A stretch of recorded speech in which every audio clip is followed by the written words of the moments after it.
అయ్యప్ప స్వామి దీక్ష చేసే వాళ్ళ మీద ఎంత ఇష్టారాజ్యంగా మాట్లాడతారు. ఇదే మీరు ఎవరన్నా సరే ఇస్లాం మీద మీరు గొంతెత్తగలరా?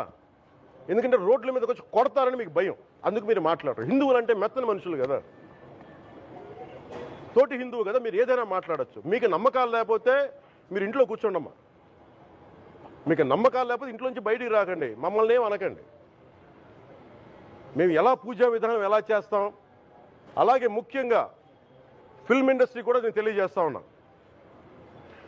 దీని మీద మీరు మాట్లాడితే మద్దతుగా మాట్లాడండి, లేదంటే మౌనంగా కూర్చోండి. అంతేగాని మీ మాధ్యమాల ద్వారా అపహాస్యం చేస్తే మటుకు ప్రజలు మిమ్మల్ని ఎవరు క్షమించరు. ఎందుకంటే చాలా డీప్ పెయిన్ ఇది. మీరు లడ్డు మీద జోక్లు వేస్తున్నారు. నేను ఒక సినిమా ఫంక్షన్లో కూడా చూశాను, laddu is a sensitive issue అని. Don't you ever say that. Don't